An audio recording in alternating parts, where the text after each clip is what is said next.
Depression کا جناتی، نفسیاتی، مذہبی اور روحانی علاج۔ نو ایکسپیکٹیشن، نو ڈپریشن۔ ڈپریشن وہ کیفیت ہے جس میں انسان کچھ عرصہ کے لیے معاشرے سے کٹ کر غیر حقیقی دنیا میں چلا جاتا ہے۔ جن باتوں پہ سب خوش ہوتے ہیں وہ خوش نہیں ہوتا، جن باتوں پہ نارمل لوگ چند منٹ کے لیے غمگین ہوتے ہیں۔ ڈپریشن کا مریض انہیں اپنے پر سوار کر کے لمبے عرصے کا روگ لگا لیتا ہے۔ اس کا کسی کام میں دل نہیں لگتا، زندگی بے معنی لگتی ہے، ایسے محسوس ہوتا ہے کہ سب کچھ ختم ہو رہا ہے۔ مریض خود کو ختم کرنے کے بارے میں سوچنے لگ جاتا ہے، خودکشی کے خیالات بار بار آتے ہیں۔ اگر مرض شدت اختیار کر جائے تو تنہائی میں رہنے والا شخص خودکشی کر گزرتا ہے۔ دنیا میں سالانہ 7 لاکھ افراد خودکشی کرتے ہیں اور اس سے 10 گنا خودکشی کے خیالات رکھتے ہیں، مگر سوشل پریشر اور موقع نہ ملنے کی وجہ سے کر نہیں پاتے۔ جناتی عاملوں کا موقف ہے کہ جو لوگ حفاظتی تدابیر اختیار نہیں کرتے ان کا وجود آہستہ آہستہ جنات کے قبضہ میں چلا جاتا ہے۔ شریر جنات اپنے ہونے کا اعلان کرتے ہیں، جبکہ اکثر جنات خاموشی سے انسان کے مختلف اعضاء، خاص طور پر دل اور دماغ پر قبضہ کر لیتے ہیں اور روحانی کرنٹ اور جسمانی انرجی چوستے رہتے ہیں، جس کے بعد انسان کا اپنا ارادہ ختم ہو جاتا ہے۔ وہ اپنی مرضی سے اٹھ نہیں سکتا، سو نہیں سکتا، کوئی بھی کام اپنی مرضی سے نہیں کر پاتا۔ ماہر عامل ایک ہی نشست میں جنات کو جسم سے نکال دیتے ہیں اور انسان یکدم خود کو تر و تازہ محسوس کرنے لگتا ہے۔ اس کی قوت ارادی لوٹ آتی ہے، مگر حفاظتی تدابیر اختیار نہ کرنے کی وجہ سے وہ چند روز میں دوبارہ پرانی کیفیت میں چلا جاتا ہے۔ پیراسائیکالوجسٹ بتاتے ہیں کہ نارمل ہر انسان اپنے ارد گرد سینکڑوں چیزوں سے کنیکٹ ہوتا ہے: سورج، چاند، ستارے، دن، رات، موسم، گرمی، سردی، دوست، رشتہ دار، گھر، بازار، گلیاں، شہر، ملک، سبھی بندھن ہر وقت انسان پر اپنے اپنے مثبت اثرات ڈال رہے ہوتے ہیں۔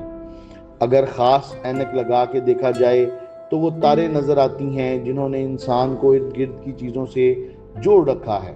جب انسان غیر فطری زندگی گزارتا ہے تو ایک دن یہ تاریں کٹ جاتی ہیں اور انسان ڈسکنیکٹڈ اینڈ آئسولیٹڈ محسوس کرتا ہے۔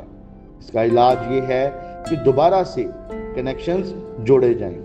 سائیکالوجسٹ بتاتے ہیں کہ آج کل کا الیکٹرانک اور سوشل میڈیا لوگوں کو حقیقت سے دور لے جاتا ہے۔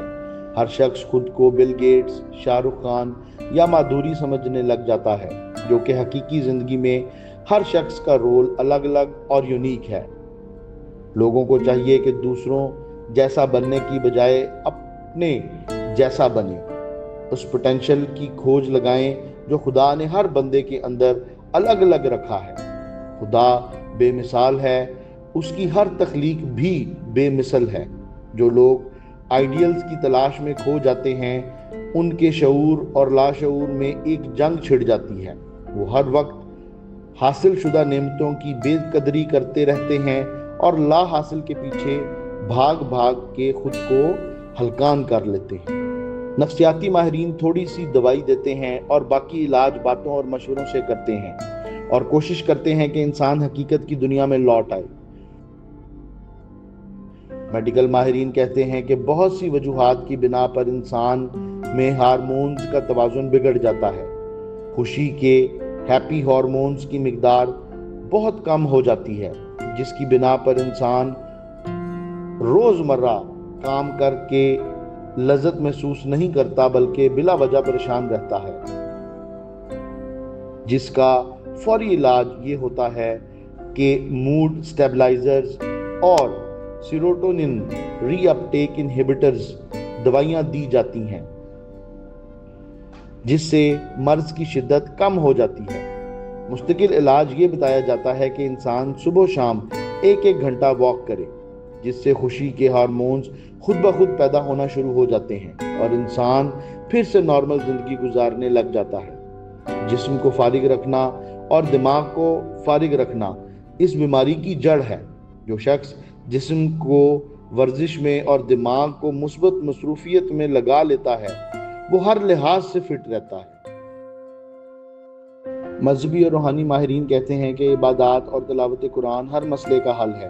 جو باقاعدگی سے تلاوت کرتا ہے وہ قرآن کے یہ الفاظ ذہن نشین کر لیتا ہے: لا تقنطوا من رحمت اللہ، خدا کی رحمت سے کبھی مایوس نہ ہو۔ وہ دن میں 5 بار وضو اور 5 بار نماز سے جسم میں ایسی کیمیکل چینجز آتی ہیں کہ ڈپریشن نزدیک نہیں آ سکتا، بشرط یہ کہ عبادات حاضر دماغی سے کی جائیں۔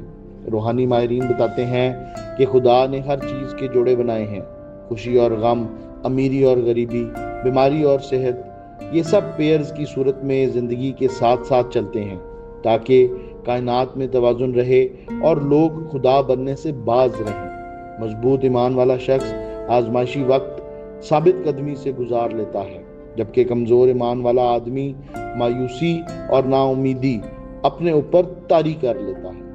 شاعر سے معذرت کے ساتھ ایک شعر تھوڑی سی ترمیم کے ساتھ عرض ہے: مشکلات کی چوٹ تو لگتی ہے سبھی کو یکساں، ظرف کے فرق سے رسپانس بدل جاتا ہے۔ الیکٹریکل ماہرین کا کہنا ہے کہ دنیا میں تقریباً کوئی عمارت بجلی کے بغیر نہیں، کوئی مشینری کرنٹ کے بغیر نہیں چلتی۔ اسی طرح انسانی مشین کو زندہ رکھنے اور زندگی گزارنے کے لیے روحانی کرنٹ کا کوٹا مقرر کیا گیا ہے۔ کچھ لوگ اس کرنٹ کو بلا سوچے سمجھے وقت سے پہلے خرچ کر لیتے ہیں اور اپنی بیٹری ڈاؤن کر بیٹھتے ہیں، جس سے کبھی کبھی دماغ کی original setting and wiring disturb ہو جاتی ہے۔ دماغ کی وائرنگ کو ریسیٹ کرنے کے لیے دماغی ماہرین بجلی کے جھٹکے لگاتے ہیں۔ اس کے علاوہ چند ایک کامل ہستیاں ہر دور میں ہوتی ہیں جن کا یونیورسل اسپرچول پول سے رابطہ ہوتا ہے۔ وہ جس پہ توجہ کریں اسے اضافی روحانی کرنٹ دے کے اس کی بیٹری چارج کر دیتے ہیں، جس سے ساری جسمانی روحانی بیماریاں ٹھیک ہو جاتی ہیں۔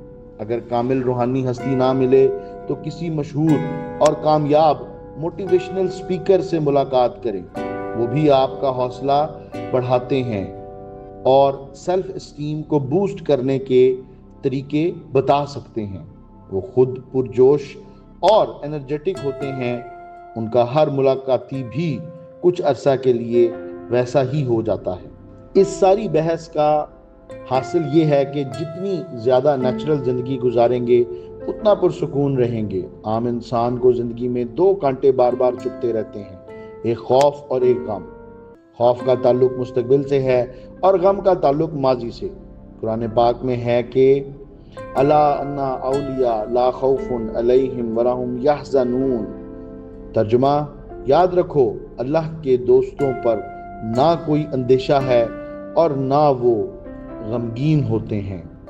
فقراء ہمیشہ خدا کی رضا میں راضی رہتے ہیں اور اپنے ساتھیوں کو ایک ہی تلقین کرتے رہتے ہیں: جے سونا میرے دکھ وچ راضی، میں سکھ نوں چلے ڈاواں۔ لوگ سمجھتے ہیں کہ دولت آنے سے ہم امیر ہو جائیں گے اور ہمارے سارے مسئلے حل ہو جائیں گے اور ہمیں خوشی ملے گی، لیکن حقیقت میں ایسا نہیں ہوتا۔ حالات بدلنے سے بیماری کو تھوڑا سا فرق پڑتا ہے۔ اصل بات یہ ہے کہ خیالات بدلے جائیں، مائنڈ سیٹ بدلا جائے۔ مائنڈ سیٹ بدلنے سے انسان خود کو ایڈجسٹ کر لیتا ہے۔ عرض کیا ہے: رنج سے خوبر ہو انسان تو مٹ جاتا ہے رنج، مشکلیں مجھ پر اتنی پڑی کہ آسان ہو گئی۔